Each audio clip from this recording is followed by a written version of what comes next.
Swastiastu. Om Swastiastu. Om Eugenam Astu Namasidam. Om Siddhitat Astu Tat Astu Swaha. Semoga pikiran yang baik datang dari segala penjuru arah. Umat Hindu dimanapun berada, kembali lagi dengan saya Wayan Suwardana dalam program Taksu, Tutur Agama dan Kerukunan melalui Suluh Umat. Nah, pada kesempatan hari ini saya tidak sendiri, saya ditemani oleh dua orang narasumber. Narasumber saya yang di sebelah adalah Ibu Imade Sriasih dan Gusti Eka. Nah, program Taksu ini merupakan program dari penyelenggara Hindu Kabupaten Luhut Timur yang bekerja sama dengan kelompok kerja penyuluh Kabupaten Luhut Timur.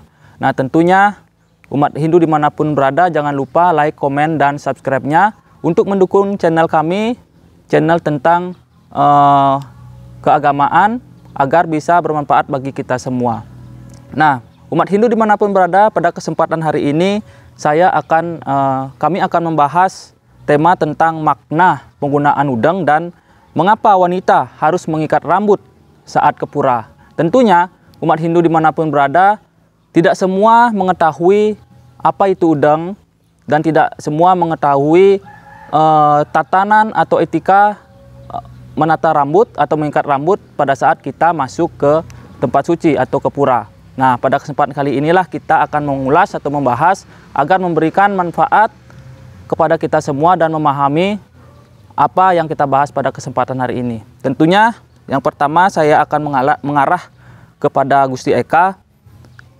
Di sini tentunya kita sebagai umat Hindu, khusus laki-laki, harus mengenakan udeng pada saat kita memasuki tempat suci atau ke pura.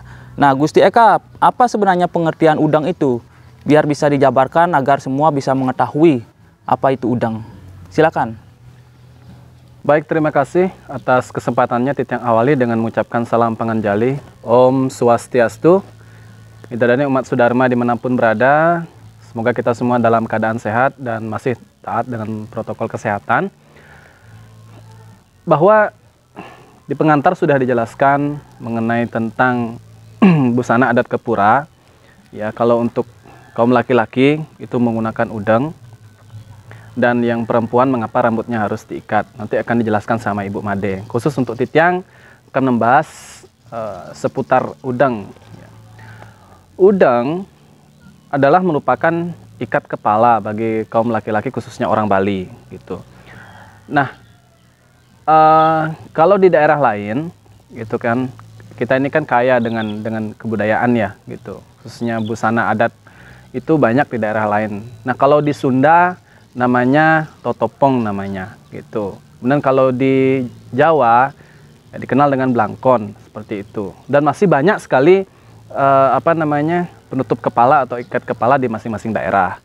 Nah, pada kesempatan ini Titiang akan mengulas udeng khususnya yang digunakan oleh orang Bali yang beragama Hindu. Sering digunakan, apakah kita semua ataukah kita yang bertiga di sini sudah tahu maknanya gitu. Jangan sampai digunakan saja atau digunakan seenaknya begitu, tapi kita tidak tahu apa maknanya atau hanya sekedar mengikat kepala atau menghias kepala atau lain sebagainya. Nah, udeng tadi yang jelaskan adalah sebuah ikat kepala. Nah, kemudian kalau dilihat dari struktur atau bentuknya memang dia melingkar di kepala, kemudian dari sisinya itu ada dua sisi, yakni yang sebelah kanan Titiang ini namanya bidakan. Bidakan ini namanya seperti gunung ya.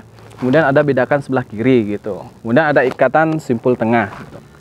Nah, bidakan yang sebelah kanan ini itu adalah bagaimana kita sebagai memiliki makna ya. Bagaimana kita sebagai umat Hindu itu mari kita lebih banyak menonjolkan sifat-sifat dharma gitu. Kita utamakan ya dharma itu.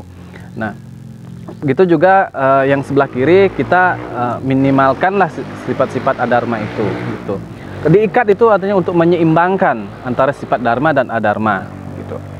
Nah, hidadane umat Sudharma, kalau kita melihat dari dari warna udeng itu kan bermacam-macam orang gunakan. Ada yang menggunakan warna putih, ada yang menggunakan warna hitam, ada yang menggunakan warna batik, dan lain sebagainya. Apakah itu tidak ada maknanya gitu. Jadi kembali Titiang jelaskan, kalau untuk penggunaan udang memang harus disesuaikan dengan tempatnya, gitu ya. Misalnya penggunaan udang untuk kepura. Ya, penggunaan udang untuk kepura, mari kita usahakan yang berwarna putih. Ya. Mengapa berwarna putih? Ini kan simbol atau apa ya, menjelaskan bahwa warna putih itu adalah mengartikan kesucian, kebersihan, kemudian kedewataan dan lain sebagainya gitu. Nah, karena kita mau menuju pura, simbol inilah yang mewakili jasmani dan rohani kita gitu.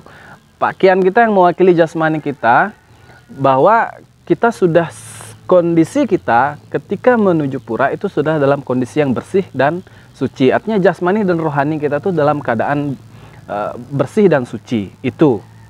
Nah, kemudian lalu bagaimana ketika udang ingin digunakan pada saat kegiatan-kegiatan seremonial, bukan kegiatan-kegiatan upacara keagamaan, atau bukan kegiatan dalam persembayangan.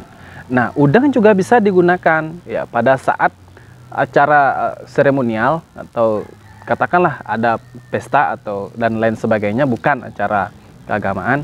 Itu silahkan menggunakan udang, tapi gunakan udang yang mungkin warna batik, itu ya, warna batik atau lainnya. Nah, itu tidak terikat dengan yang namanya aturan, ya, terikat karena hanya bersifat apa ya, kegiatan-kegiatan formalitas gitu.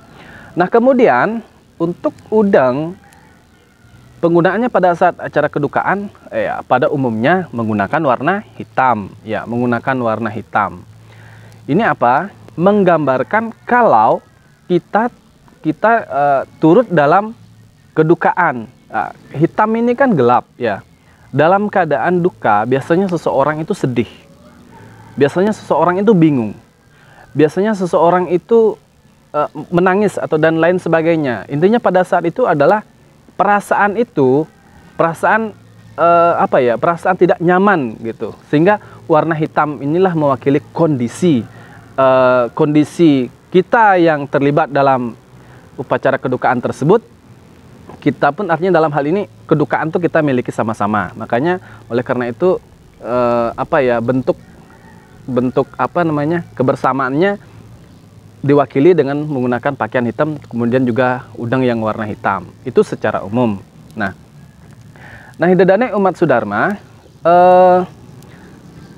kemudian kalau kita ingin apa ya, melihat lebih dalam lagi gitu ya, nanti yang katakan tadi bahwa udang ini adalah ikat kepala. Apa sih yang diikat sebenarnya dari ikat kepala ini gitu kan?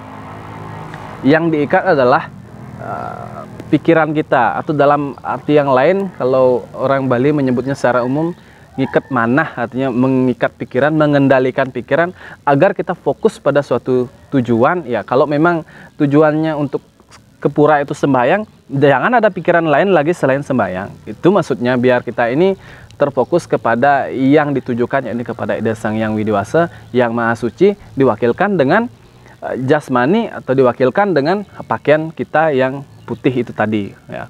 Mungkin begitu dulu pengantarnya, nanti kita ulas mengenai maknanya lebih dalam lagi. Baik, terima kasih Gusti Eka, luar biasa sekali. Itu tadi tentang udang. Udang itu adalah pengikat kepala. Tentunya setiap daerah mempunyai pengikat kepala yang memiliki nama berbeda-beda, namun tentunya pasti memiliki makna yang sesuai dengan pengikat kepala di daerahnya masing-masing. Nah, tentunya kita ingin mengetahui, karena sering di fenomena di masyarakat kita lihat masih ada orang yang ke pura tidak menggunakan udang, khususnya laki-laki ini.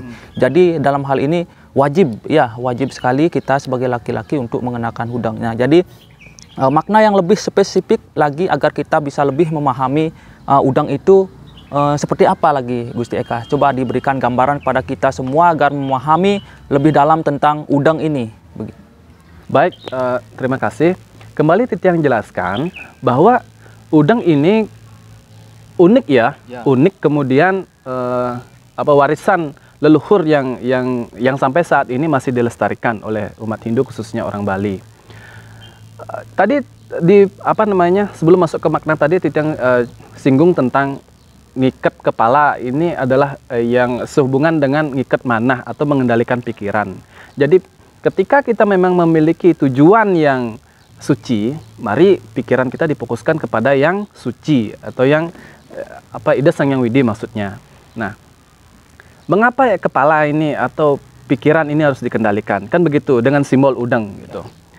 Karena pikiran kita ini adalah menjadi menjadi sumber penggerak dari segala indera yang kita miliki. Ya. Kita pikiran memerintahkan untuk melihat sesuatu yang indah, maka mata akan bergerak gitu melihat gitu. Misalnya gini, saya ingin melihat, pikiran saya ingin melihat canang yang ada di depan, maka indera mata saya akan melihat itu. Kemudian saya juga ingin menatap sekeliling ini, indera mata saya akan bergerak. Siapa yang menggerakkan adalah pikiran.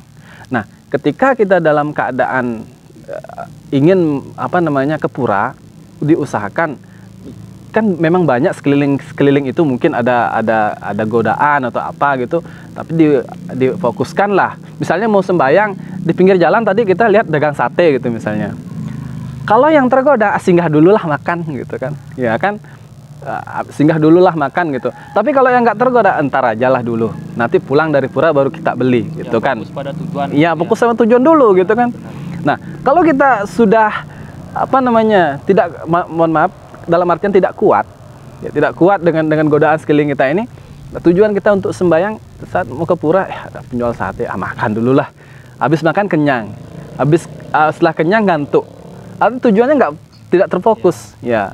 Nah, kembali lagi kalau dalam cerita Itihasa dalam kitab Mahabharata kan dijelaskan bahwa ketika Arjuna gitu kan,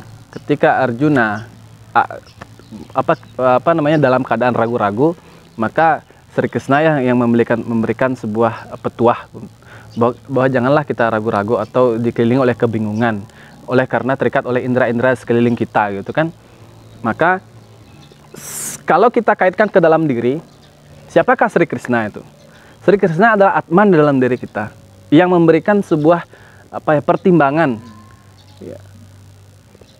Tadi saya katakan,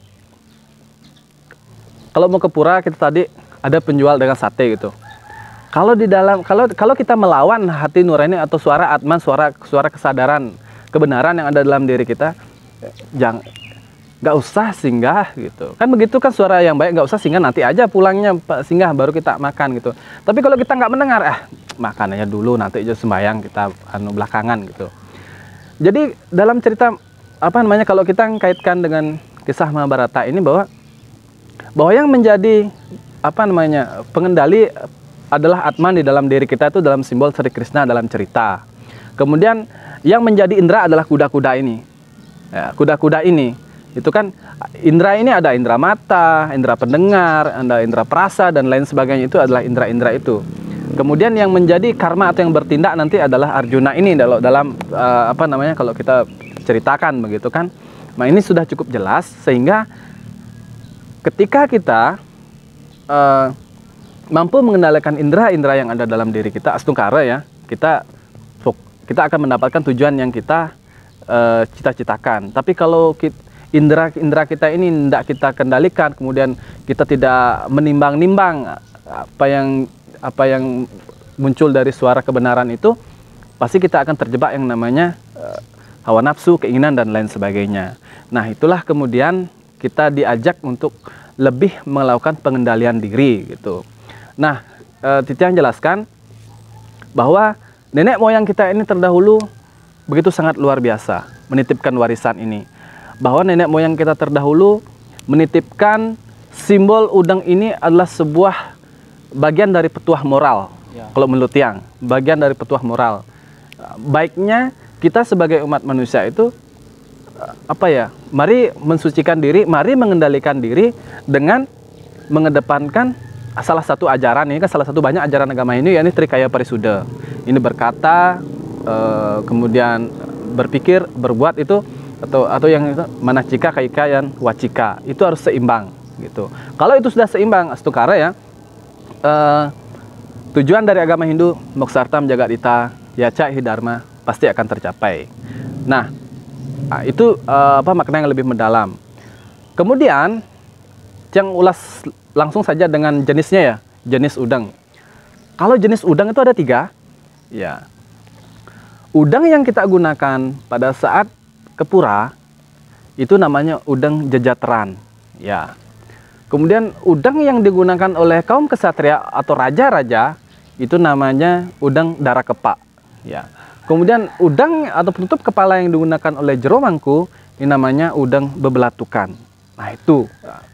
Kemudian udang jejateran ya seperti yang katakan di awal adalah udang yang strukturnya itu kanannya lebih tinggi kemudian kirinya lebih rendah.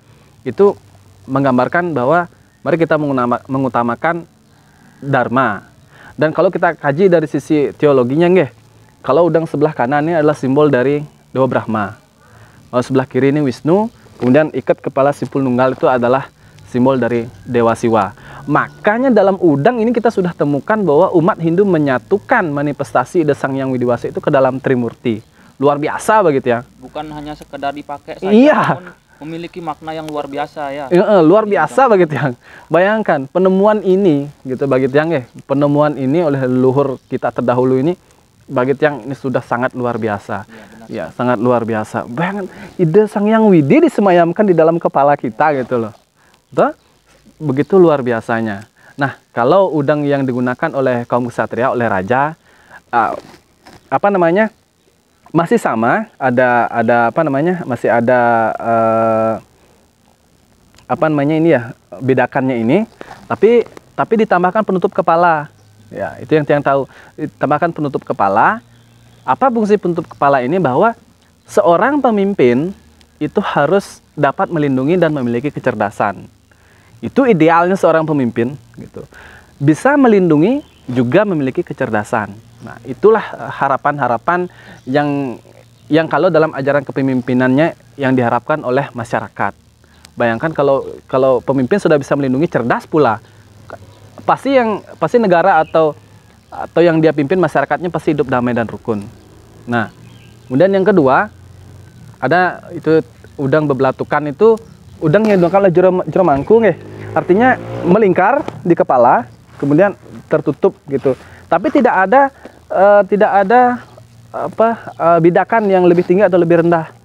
Artinya Jero Mangku itu atau orang suci itu sudah tidak terikat lagi yang namanya kebaikan dan keburukan. Semua sudah beliau kendalikan dengan sempurna. Nah, oleh karenanya itu ketika dalam posisinya menjadi Eka Jati, maka sudah tidak lagi yang namanya terikat yang namanya baik ataupun buruk, pokoknya seimbang gitu. Itu yang diharapkan dan mampu memangku atau memimpin umat yang ada di sekelilingnya seperti itu. Nah, begitulah makna udang yang bagi kita semua ini sangat luar biasa dan harus sering-seringlah kita bahas tentang kebudayaan kita. Simbol-simbol itu harus sering dipaparkan atau disampaikan gitu. Mungkin demikian. Baik, umat Hindu dimanapun berada, luar biasa sekali kita sudah mendengar pengertian dan makna daripada udang. Tentunya kita harus mengetahui sekarang apa sebenarnya fungsi dan makna daripada udang itu. Nah, saya akan lanjut ke tema yang kedua. Tentunya dalam agama Hindu kita tidak terlepas dengan etika. Etika itu selalu menyatu dalam kehidupan kita, apalagi kita ingin mendekatkan diri ke hadapan Ida Sang Hyang Widiwasa. Nah, pada kesempatan kali ini saya ingin menanyakan kepada Ibu Made, mengapa rambut wanita itu tidak boleh terurai saat pergi ke pura? Kepada Ibu Made saya persilahkan. Baik, umat sedharma dimanapun berada, pada kesempatan kali ini saya akan memaparkan tentang etika rambut ketika pergi ke pura. Nah, tidak banyak yang mengetahui, apalagi di zaman era globalisasi pada saat ini, banyak sekali ada trending atau gaya-gaya berbusana ketika pergi ke pura. Tidak terkecuali tentang rambut perempuan ketika pergi ke pura. Nah, kita boleh mengikuti adanya trending yang sedang berkembang pada saat ini, akan tetapi jangan sampai kita menyalahartikan apa sebenarnya tujuan kita pergi ke pura. Bagaimana kita seharus menghadapkan diri kita ke hadapan Tuhan, atau ketika kita datang ke rumah Tuhan, bagaimana etika kita yang sebenarnya. Nah, disinilah saya akan memaparkan kenapa rambut wanita itu tidak boleh terurai ketika pergi ke pura. Seperti yang kita ketahui bersama, cerita rambut ini didapatkan dari cerita Mahabharata yang dimana terjadinya ketika Dewi Drupadi ini ditelanjangi dan dijambak rambutnya oleh Dursasana ketika dia sedang kalah berjudi. Nah, disinilah umat Hindu itu mengenal atau mengingat di mana sumpah daripada Dewi Drupadi bahwa dia menyatakan, saya tidak akan pernah menyisir rambut saya dan tidak akan pernah mengikat rambut saya apalagi memotong sebelum rambut ini dibasuh dengan darah Dursasana. Nah, dari amarah inilah sekarang ini rambut itu disimbolkan atau dilambangkan bila mana rambut itu sedang terurai, apalagi ketika berada di areal suci, maka itu dapat dilambangkan dengan lambang kemarahan. Jadi ketika rambut terurai itu sudah dilambangkan atau disimbolkan bahwa seseorang itu sedang dalam keadaan marah. Nah, kemudian sedang pula dalam keadaan benci, jadi membawa kebencian. Nah, ketika kita pergi ke rumah Tuhan atau pergi ke tempat suci atau pura, bahwa kita tidak boleh membawa rasa benci, akan tetapi kita membawa rasa nyaman, rasa tentram. Maka dari itu kita harus mengikat rambut.